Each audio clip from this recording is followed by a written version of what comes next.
دیکھیے 2018 کے الیکشن کے بعد سے تو پی ٹی آئی مکمل طور پر ڈینائل موڈ میں تھی کہ ہم نے سیاستدانوں سے تو بات ہی نہیں کرنی ہے. وہ تو چونکہ ایک ضرورت کے تحت مولانا فضل الرحمان کو قریب کرنا پڑ گیا تو وہ تھوڑی سی ایک فیس سیونگ مل جاتی ہے ان کو, لیکن ادروائز وہ سیاستدانوں کو چور ڈاکو کہہ کے ہمیشہ سے ان مذاکرات سے نہ صرف انکار کرتے رہے بلکہ انہوں نے کہا کہ یہ اس قابل ہی نہیں ہے کہ ان سے ہم بات کریں. اس کا ان کے پاس کیا جواز تھا یہ ایک علیحدہ بحث ہے اور علیحدہ پروگرام کا حصہ ہے. ہم یہ دیکھتے ہیں کہ یہ جو مذاکرات کی اب بات کی ہے انہوں نے, اس کا پس منظر کیا ہے. 2-3 باتیں اس بنیادی طور پہ 4 سوال اٹھتے ہیں. اچھا. پہلا سوال یہ ہے کہ پی ٹی آئی سیاسی مذاکرات کیوں کرنا چاہتی ہے اب. دوسرا سوال یہ ہے کہ مذاکرات ہوں گے تو اس کا ایجنڈا کیا ہوگا. تیسرا سوال یہ ہے کہ مذاکرات کے نتیجے میں پی ٹی آئی کیا فائدہ حاصل کرنا چاہتی ہے. اور چوتھا سوال یہ ہے کہ کیا اپوزیشن کیا حکومتی جماعتیں یا سیاسی قیادت جو ہے other then P T I وہ ان سے بات چیت کرنا چاہے گی اس ایجنڈے پر جو ایجنڈا کا اظہار انہوں نے کیا ہے. جی. تو ان سوالوں کا جواب ہم تلاش کرنے کی کوشش کرتے ہیں, لیکن پہلے ہم اس پر آتے ہیں کہ وہ مذاکرات کی ٹیبل پر اب آنے کے لیے آمادہ کیوں ہوئے ہیں. ٹھیک ہے. ہم نے دیکھا کہ اقتدار سے باہر نکلنے کے بعد سے پی ٹی آئی کے چیف یا پی ٹی آئی کا سیاسی جماعت کے طور پہ جو بیانیہ رہا ہے وہ یہ ہے کہ ہم سیاستدانوں سے تو بات نہیں کریں گے, ہم بات کریں گے کس سے, ملٹری اسٹیبلشمنٹ سے. اور مجھے اچھی طرح سے یاد ہے وہ انٹرویو خان صاحب کا جس میں انہوں نے کہا تھا کہ میں تو درخواستیں کر کر کے تھک گیا ہوں. اب یاد ہے؟ یاد ہے. اچھا. اس کے بعد انہوں نے کہا کہ نہیں میں آرمی چیف سے ملنا چاہتا ہوں. پھر انہوں نے یہ بھی ہمیں بتایا کہ جو ان کی بار بار کی کوششوں کے باوجود بھی یہ ملاقات نہیں ہو سکی ہے. تو ایک تو 11-12 سال سیاست کی پی ٹی آئی نے اور پی ٹی آئی کے لیڈر نے فوج کی گود میں بیٹھ کے 2014 کے دھرنے سے اگر میں شروع کروں اور ان کے اقتدار میں آنے تک اور ان کے اقتدار کے 4 سال تو یہ فوج کی سہولت کاری موجود تھی ہمیشہ سے, چاہے وہ جنرل باجوہ تھے چاہے وہ جنرل فیض حمید تھے. اس کے بعد اب عدالتوں نے دیا ہے, اس کی بھی بے پناہ مثالیں میں آپ کو پیش کر سکتا ہوں, سارا وقت آپ کا گزر جائے گا.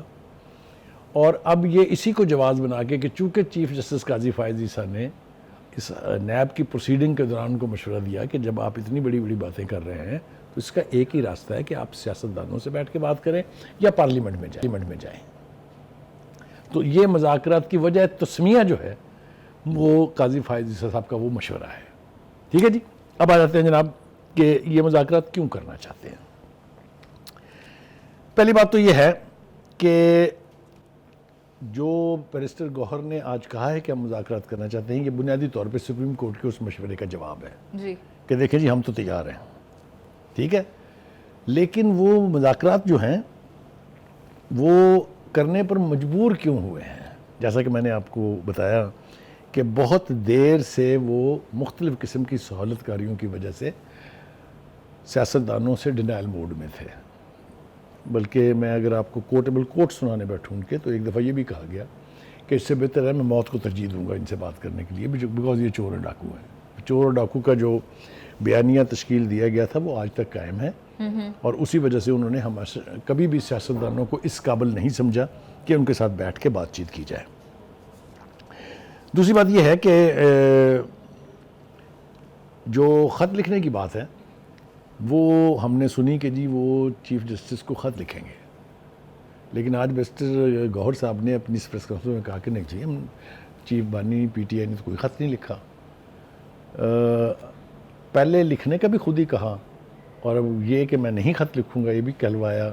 اسپوکس پرسن آگے سامنے وہ سامنے آ جاتے ہیں, لیکن یہ اس کے پیچھے وہ جو ایک یو ٹرن ماسٹرز ہیں وہ اس کو تو آپ مائنس نہیں کر سکتے نا, ریٹن میں نہیں دینا چاہ رہے ان کی مرضی سے ہوتا ہے یہ. اینی وے ایک تو یہ ہو گیا جی کہ مذاکرات کے پر اب وہ اس لیے آئے ہیں کہ اس کے علاوہ اب ویسے راستہ بھی کوئی نہیں ہے. جب ملٹری اسٹیبلشمنٹ آپ سے کہہ دے کہ ہم نے آپ سے بات نہیں کرنی ہماری کٹی ہے تو پھر آپ کے پاس 2 راستے ہیں, یا آپ پارلیمنٹ میں آ جائیں, سینٹ میں آپ کی ریپرزنٹیشن ہے, نیشنل اسمبلی میں آپ کی ریپرزنٹیشن ہے, صوبائی اسمبلیوں میں آپ کی ریپرزنٹیشن ہے, ایک صوبہ آپ خود چلا رہے ہیں تو بہت بڑا پلیٹ فارم ہے نا ان کے پاس کہ وہ پارلیمانی سیاست کے ذریعے ٹھیک ہے اپنا بیانیہ جو ہے اس کی تشکیل کر لیں. دوسری بات یہ کہ ایجنڈا کیا ہوگا, دیٹس آلسو ویری امپورٹنٹ. سر ایک اور بات, تیسرا پوائنٹ بھی ڈال لیں نا, یا اپنے وقت کا انتظار کر لیں. وہ وقت تو بہت ضائع چلا گیا نا. اکثر اوقات اس قسم کے کروشل فیصلوں کے لیے بہت زیادہ وقت نہیں ہوتا. ایک تو tenure میرے لگ خیال جاتا سے ہے۔ کافی وقت جو ہے وہ گزر گیا ہے اور وہ نہیں چاہتے کہ یہ حکومت اپنا ٹینیور پورا کرے. یہ بھی میں آپ کو بتا دوں, اس کے بیک آف دا مائنڈ یہ بھی ہے. اب جی ایجنڈا کیا ہوگا؟ دو باتیں انہوں نے کی ہیں جناب. پہلے تو انہوں نے کہا کہ جی ہمارا مینڈیٹ واپس کریں. اب یہ مینڈیٹ واپس کریں بظاہر جو ہے اس جملے میں سمجھ نہیں آتی کہ وہ کیا کہہ رہے ہیں. آ وہ رہی ہے، اس ہمیں سمجھ جملے آ میں رہی ہے۔ یہ کہہ رہے ہیں کہ پہلے تو ہمیں ہماری 180 سیٹیں دیں جو ہمارا دعویٰ ہے کہ ہم نے جیتی ہیں. جی پھر ان 180 سیٹوں کی بنیاد پر ہمیں مخصوص نشستیں دیں. ایک تو وہ 180 کا مطالبہ جو ہے وہی تقریباً 2/3 میجورٹی ہو جاتی ہے, اور اگر اس کے اوپر 70 78 یا 80 سیٹیں یہ بھی مل جائیں گی تو بس کیا ہی کہنے ہیں. ایک تو یہ ہے. دوسری بات یہ ہے کہ اگر ان تمام سیٹوں کے اوپر جن کے اوپر انہوں نے انتخابی عذرداریاں داخل کی ہیں الیکشن کمیشن میں کہ جی یہاں دھاندلی ہو گئی ہے, ان کی اگر آپ تعداد ان کی جیتی ہوئی سیٹوں کی اور جن پر اعتراض کیے ہیں ان کی تعداد کو اگر آپ کاؤنٹ کریں تو وہ 157 بنتی ہیں. اچھا وہ بھی 180 نہیں بنتی ہیں. یہ ریکارڈ کی بات ہے, میں اپنے پاس سے نہیں کہہ رہا ہوں. ٹھیک ہے جی. اور اب آ جائیں جناب آپ تیسری, کہ اگر ان کی یہ بات مان لی جائے کہ ٹھیک ہے جی آپ کو تمام سیٹیں جو ہیں وہ دے دی جائیں گی, تو اس کا مطلب یہ ہوگا کہ نون لیگ کی جتنی بھی سیٹیں پنجاب میں ہیں یہ بھی ان کو دے دیں, ایم کیو ایم نے جتنی سیٹیں کراچی میں جیتی ہیں وہ بھی ان کو دے دیں, اور اسلام آباد کی تینوں سیٹوں تو باہر دے ہی دیں. تو میں صرف یہ مطالبہ نمبر 1 ہو گیا. میں بس صرف یہ مطالبہ نمبر 1 ہے. مطالبہ نمبر 2 جو ہے اس کے اوپر آ رہا ہوں میں. جی وہ یہ ہے کہ جو اسیران ہیں 9 مئی کے, یہ جیلوں میں جو لوگ ہیں ان کو چھوڑ دیں. ٹھیک ہے. اب آپ مجھے یہ بتائیے کہ کیا یہ ممکن ہے؟ اس کا مطلب یہ ہے کہ حکومت بھی اور ملٹری اسٹیبلشمنٹ بھی اپنا مذاق خود اڑوائے اور پی ٹی آئی کے بیانیے کو تقویت دے کہ جناب ہم تو وہاں تھے ہی نہیں, ہمارا تو کوئی بندہ تھا ہی نہیں وہاں, یہ تو آپ نے خود گھڑا ہے, یہ تو حکومت نے کیا تھا, یہ تو محسن نقوی نے کیا تھا. یہ سارے باتیں آپ کو یاد ہے نا؟ سب یاد ہے. ٹھیک ہے. اچھا, اور حقیقت سے کتنی دور ہیں یہ بھی شاید لیکن یاد کیا ہوگا یہ لوگ آپ کو. ٹیبل پر آئیں گے؟ کیا یہ باتیں ابھی سن وہاں آ رہے کے ہیں, پیچھے ہو جائیں گے؟ ابھی وہی آ رہے ہیں. وہاں تک لے جانے کے لیے مجھے یہ ساری ہسٹری بیان کرنا بہت ضروری ہے. جی اچھا جی, اگلا سوال یہ تھا کہ اس ایجنڈے سے کیا سیاسی فائدہ حاصل ہوگا پی ٹی آئی کو. ایک تو ان کا یہ بیانیہ مان لیا جائے گا کہ 9 مئی انہوں نے نہیں کیا ہے. دوسرا یہ بیانیہ مان لیا جائے گا کہ ان کی ساری سیٹیں جو ہیں وہ دھاندلی کے ذریعے دوسری جماعتوں کو دے دی گئی ہیں. اس سے یہ ہوگا کہ میڈیا کے اوپر مجھے بتائیں اس کے علاوہ اور کیا ہو رہا ہوگا پھر, یعنی میڈیا کی پوری سپیس پھر کس کو جائے گی؟ کس کو جائے گی؟ پی ٹی آئی کو. آبویسلی یہ ساری باتیں جب مان لی جائیں گی تو لوگ بیٹھ کے ڈسکس کیا کر رہے ہوں گے؟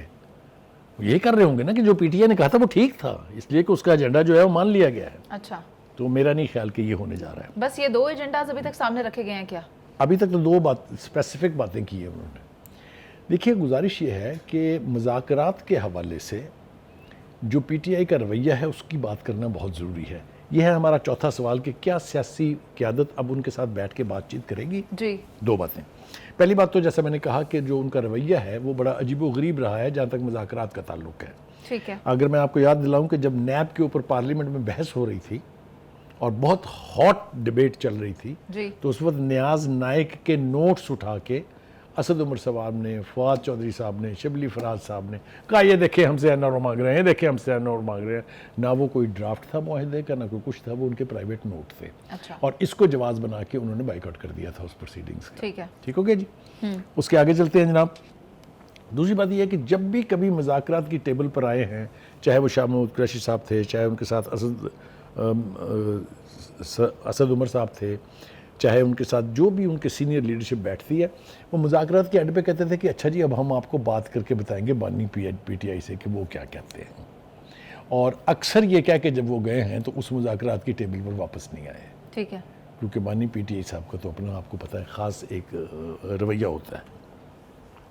اب آپ مجھے یہ بتائیں کہ جب 9 مئی کو انڈو نہیں کیا جا سکتا, نہیں کیا جا سکتا, ان کا مطالبہ سیٹوں کے حوالے سے نہیں مانا جا سکتا کیونکہ الیکشن کمیشن کے ٹریبیونلز میں وہ کیسز کی ہیئرنگ ہو رہی ہے, تو سیاسی حکومت کیوں بیٹھے گی ان کے ساتھ بات چیت کرنے کے لیے؟ مگر ایک بات یہ بھی ہے نا کہ کل جب انہوں نے کہا کہ ٹھیک ہے ہم خط لکھ دیتے ہیں، تب تو یہ کہا تھا کہ ہم اپنی بات نہیں کریں گے، ہم ملک کو درپیش مسائل پر بات کریں گے اور یہی ہماری پہلی ترجیح ہے، اور وہ مجھے ان ایجنڈاز میں نظر نہیں آ رہی بخاری صاحب۔ اصل بات یہ ہے، اب آپ نے ٹھیک بات کی ہے، میں بالکل اسی طرف آ رہا تھا کہ اگر تو آپ نے ایشو ٹو ایشو بات کرنی ہے، مثال کے طور پہ نیب کا قانون ہے، آپ آئیں پارلیمنٹ کے اندر اڑا، یہ جو حد تک عزت کا جو نیا ایک درفنتنی چھوڑی ہے پنجاب گورنمنٹ نے، اس کو اڑا کے رکھ دیں آپ۔ اچھا سر، جہاں آپ پوائنٹ ٹو پوائنٹ کی بات کر رہے ہیں وہاں چلیں سینٹ کی کمیٹیوں کی چیئرمین شپ کی طرف آ جاتے ہیں، یہ بھی بڑا اہم معاملہ ہے، لیکن اب آپ مجھے یہ بتائیں کہ کیوں انکاری ہے حکومت اپوزیشن کے ساتھ اس معاملے میں تعاون کرنے پر؟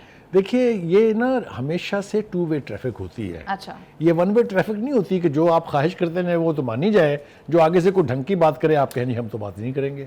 ٹھیک ہے، یہ بالکل آپ نے ٹھیک کہا ہے کہ بھائی جب یہ الیکشن کا پروسیس ہی نہیں ہے، ایک روایت چلی آ رہی ہے جمہوری کہ آپ اپوزیشن پارٹیز کو یہ اسٹینڈنگ کمیٹیز دے دیں جی تو آپ اس کے اوپر عمل کریں، لیکن آپ تو اس کے اوپر عمل کریں اور دوسری پارٹی اس کے اوپر کچھ بھی نہ کرے، کسی جگہ گیون کرنے کے لیے تیار نہ ہو تو کیسے ہوگا؟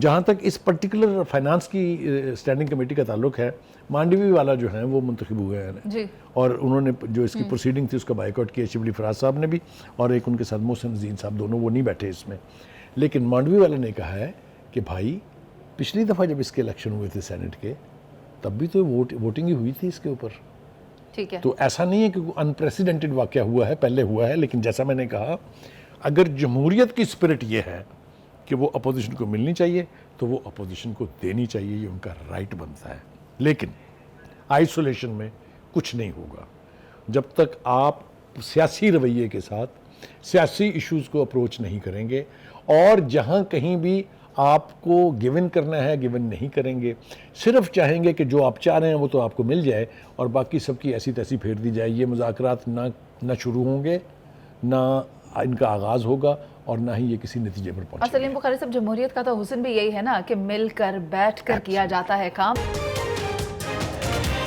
وزارت داخلہ کی طرف سے یہ کہا گیا ہے کہ جو بھی پاکستانی باہر جا کر غیر قانونی طریقے سے رہنا شروع کر دے گا اس کو پاسپورٹ نہیں ملے گا، پاکستان کی طرف سے اس کے لیے پاسپورٹ کا اجرا نہیں ہوگا۔ سلیم بخاری صاحب، آپ مجھے بتائیں کہ اس میں کون کون سے لوگوں کا شمار ہو سکتا ہے، کون کون ہوگا جس کو پاسپورٹ نہیں دیا جائے گا؟ دیکھیے اس کے دو آسپیکٹ ہیں،